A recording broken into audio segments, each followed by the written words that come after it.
नमस्कार दोस्तों। तो दोस्तों हमारे YouTube चैनल पर आप सभी का स्वागत है। दोस्तों अगर आप 10th के आप स्टूडेंट हो और आप हरियाणा बोर्ड के आप एग्ज़ाम दे रहे हो तो आपको पता ही होगा कि 6 अप्रैल को आपका हिंदी का एग्ज़ाम है। तो दोस्तों मैं आपको इस वीडियो में जो भी आपका क्वेश्चन आने वाले हैं हिंदी के एग्ज़ाम में, मैं आपको यहाँ पर सैम्पल पेपर आपको शेयर करने वाला हूँ, जिससे आप आइडिया लगा सकते हैं कि आपके पास कौन कौन से ऑप्शन टाइप क्वेश्चन आएंगे, इसके अलावा बड़े बड़े क्वेश्चन कौन कौन से आएंगे। तो इस वीडियो को आप कंप्लीट देखना ताकि आपको सारी इन्फॉर्मेशन मिल सके पेपर से पहले। तो दोस्तों जैसे आप देख रहे हैं कि यहाँ पर इस तरह से आपका पेपर का जो मॉडल होगा वो तैयार होगा। ये एक सैम्पल पेपर है जो मैं आपको दिखा रहा हूँ। सबसे पहले देखिए आपको यहाँ पर लिखा रहेगा आपके क्लास कोड नंबर, पेपर का कोड नंबर, और यहाँ पर सेट लिखा रहेगा, सेट ABCD। इसके अलावा यहाँ पर देखिए आपको बताया जाएगा कि आपका 2.5 घंटे का आपका समय है और आपको 80 अंक का ये आपका पेपर है और भाग 1 में आपका 40 नंबर का होगा। इसके अलावा आपको भाग 1 में आपको 9% मिलेंगे और आपको भाग 2 में आपको 40% मिलेंगे। जो भाग 1 होगा आपका वो आपके बड़े क्वेश्चन होंगे जो आपको लिखने होंगे।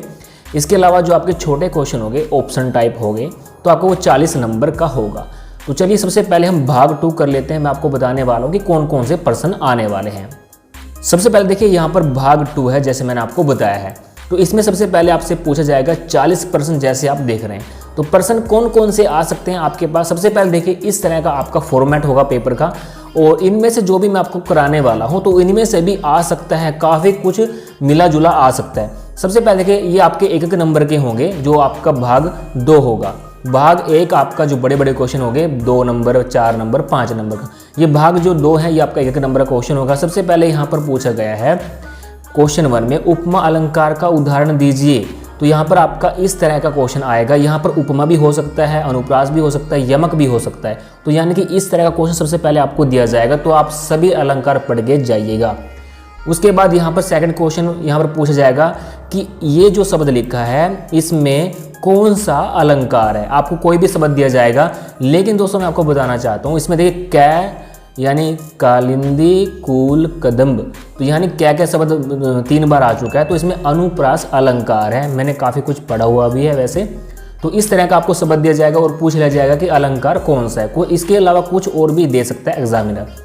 उसके बाद यहाँ पर आपसे समास के बारे में पूछेंगे। आपको एक वर्ड दे दिया जाएगा शब्द त्रिलोचन, जैसे विग्रह करके समास का नाम बताइए। आपको सबसे पहले इसका विग्रह करना पड़ेगा, तो इसलिए आप सारे समास रट लीजिए, अच्छी तरह याद कर लीजिए अगर आप एक इंटेलिजेंट स्टूडेंट हैं, यानी कि आपके काफ़ी अच्छे नंबर आने वाले हैं इस पेपर में। उसके बाद 2 तरह के आपसे समास पूछे जाएंगे तो आपको बताना है। उसके बाद आपको प्रायवाची शब्द पूछे जाएंगे। उसके बाद 2 आपसे प्रायवाची पूछे जाएंगे, यानी कि उसके बाद 7वां आपको मुहावरे वगैरह पूछ सकते हैं जैसे इसमें आपको बताया गया है। उसके अलावा ग्रामर में से, व्याकरण में से, जैसे यहाँ पर लिखा हुआ है संधि किसे कहते हैं। इसके अलावा कुछ और भी दे सकते हैं। यहाँ पर जैसे संधि दे दिया या फिर शब्द किसे कहते हैं। जो भी आपकी व्याकरण है उसमें से क्वेश्चन इस प्रकार से आएगा। उसके बाद 9वां क्वेश्चन यहाँ पर छंदी विच्छेद कीजिए। यहाँ पर जैसे यहाँ पर प्रत्युक्त दे रखा है, यहाँ पर छंदी विच्छेद ऐसा होगा प्रत्यु जमा उक्यत, ऐसा यहाँ पर कुछ लिखा आपको लिखना पड़ेगा आंसर में। तो यहाँ पर सदाचार भी दे सकते हैं, यानी कि छंदी विच्छेद आपके पास भी आएंगी। इसके अलावा हम आगे चलते हैं तो यहाँ पर क्वेश्चन आएगा जैसे कि आपको संधि कीजिए, यानी कि महाजमा ऋषि, इसको जोड़कर क्या बनेगा। 11वां क्वेश्चन निर्गुण, इसका विलोम कीजिए, यानी यहाँ पर कुछ सद्गुण भी दे सकता है, निर्गुण भी दे सकता है, यानी कि आपका जो 11वां क्वेश्चन होगा वो विलोम शब्द से रिलेटेड आएगा। 12वां क्वेश्चन विलोम से रिलेटेड आएगा। उसके बाद 13वां जो आपका क्वेश्चन आएगा उपसर्ग लगाकर शब्द रचना कीजिए। तो उसके बाद 14वां क्वेश्चन आएगा उपसर्ग छांटिए, छांटिए भी आपको आ सकता है। इसके अलावा प्रत्यय छांटिए।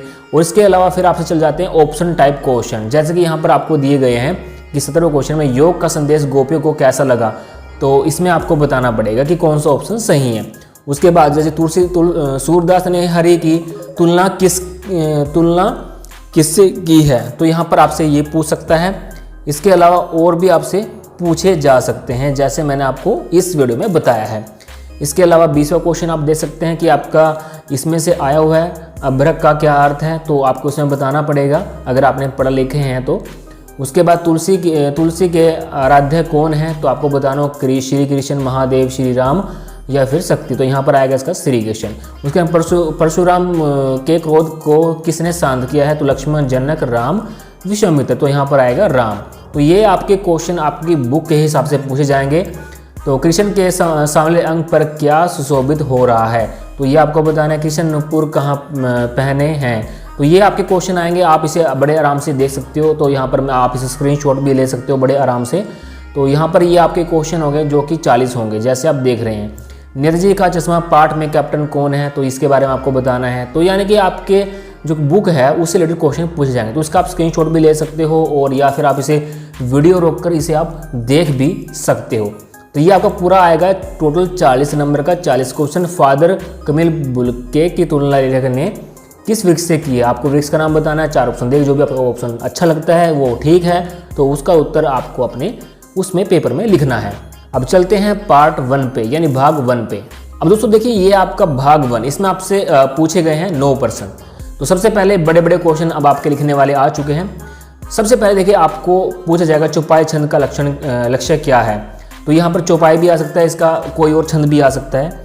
उसके बाद आपका सेकंड जो क्वेश्चन आएगा 5 नंबर का, उसमें आएगा एक विषय पर निबंध लिखिए। यहाँ पर काफ़ी सारे विषय आपको दिए जाएंगे, तो एक निबंध लिखना है आपको काफ़ी बड़े शब्दों में। तो ये आपका 5 नंबर का होगा। मेरे प्रिय कवि पे आ सकता है, स्वस्थता और स्वस्थता पे आ सकता है, कंप्यूटर का महत्व पे आ सकता है, जल शिक्षण पे आ सकता है, मृदा अपरदन पे आ सकता है, वायु प्रदूषण पे आ सकता है, यानी कि जो भी आपकी बुक में है। तो आपका क्वेश्चन इस तरह से आएगा। उसके बाद तीसरा क्वेश्चन आपका जो आएगा वो आएगा पत्र लिखना आपको यानी विद्यालय के मुख्याध्यापक को, या फिर आपको पत्र लिखना होगा अपने, जैसे इसमें दिया हुआ है, यानी मित्र को, या फिर यहाँ पर कुछ और भी आ सकता है, ठीक है। तो यानी कि आपका थर्ड जो क्वेश्चन होगा वो पत्र से रिलेटेड होगा। उसके बाद देखिए यहाँ पर आएगा चौथे नंबर पे काव्यांश, यानी आपका 3 नंबर का होगा। यानी पहला क्वेश्चन आपका होगा यहाँ पर क्वेश्चन कितने, हाँ यहाँ पर आपको 2 क्वेश्चन पूछे जाएंगे। जैसे कि आपको इस तरह से काव्यांश दिया जाएगा, आपको पढ़ना है, और जो भी आपको प्रश्न पूछा जाएगा कि ये किस कविता से लिया गया है काव्यांश, वो आपको यहाँ पर आंसर देना है, जो कि एक लाइन में आंसर देना, वो 1 नंबर का होगा। दूसरा क्वेश्चन आपका 2 नंबर का होगा, टोटल आपका 3 नंबर का होगा। अब चलते हैं नेक्स्ट क्वेश्चन पे। यहाँ पर 5वां क्वेश्चन आएगा। इस तरह से आपके प्रश्न पूछे जाएंगे आपकी किताब के मुताबिक। तो यहाँ पर पूछा जाएगा कि इन 2 प्रश्न के उत्तर देने हैं, यानी आपके 3 प्रश्न पूछे जाएंगे, आपको 2 के आंसर देने, जिसके आपके 3-3 नंबर का होगा, यानी 6 नंबर का टोटल आपका होगा। उसके बाद छठा आपका क्वेश्चन आएगा गद्यांश का, यानी आपको इसे पढ़ लेना है। उसके बाद ये पूछेगा आपसे प्रस्तुत गद्यांश के रचयिता एवं पाठ का नाम बताते हुए गद्यांश की व्याख्या करें, यानी किस पाठ से लिया गया है, लेखक का नाम भी बताना है, रचयिता कौन थे इसके, और गद्यांश ये आपको पढ़कर लिखना है। तो ये आपका 3 नंबर का होगा। तो आपका छठा क्वेश्चन आएगा इस तरह का। और 7वां जो क्वेश्चन आएगा बड़ा क्वेश्चन आएगा, यानी उनकी साहित्य विशेषताओं पर प्रकाश डालिए। तो यहाँ पर राम वृक्ष बेनरी अथवा यशपाल की जीवन परिचय आपका आएगा, यानी कि जीवन परिचय 4-5 होंगे आपके जीवन परिचय टोटल। तो टोटल आपको सारे पढ़ लेने, कोई सा भी आपसे पूछ सकता है। अथवा में अगर दूसरा आए तो आपको दूसरा याद होना चाहिए, अगर आपको पहला आता है तो आप पहला कर सकते हैं, दोनों में से आपको एक करना है। उसके बाद यहाँ पर आएगा आपका 3 नंबर का क्वेश्चन, नेताजी का चश्मा नाम पाठ संहित संदेश पठ कीजिए, या फिर फादर कमील बुल्के के चरित्र विस्तार पर प्रकाश डालिए। तो इनमें से भी आपका आ सकता है कुछ ना कुछ। इसके अलावा दोस्तों आप चलते हैं आपका दूसरा, यहाँ पर 9वां लास्ट जो प्रश्न आ चुका है, छोटे छोटे क्वेश्चन, यानी कृति का भाग 2 पर आधारित है। तो यहाँ पर आपसे पूछे जाएंगे 4 प्रश्न के आपको उत्तर देने, लेकिन आपसे यहाँ पर पूछे जाएंगे 5 प्रश्न। तो किन्हीं आपको 4 प्रश्न के उत्तर देने, जो चीज़ में आपको आते हैं। अगर 2 आप करोगे तो आपको 2 के ही आपको यहाँ पर अंक मिलेंगे, यानी कि प्रत्येक क्वेश्चन आपका 2 नंबर का होगा। तो 4 क्वेश्चन आपके हो गए 8 नंबर के। तो ये सारा इन्फॉर्मेशन जो मैंने आपको इस वीडियो में दिया है। अब दोस्तों जो भी क्वेश्चन मैंने आपको इसमें बताए हैं, इसमें काफ़ी मिले जुले आपके जो यानी 6 अप्रैल को पेपर होगा हिंदी का, काफ़ी आ सकते हैं मिले जुले।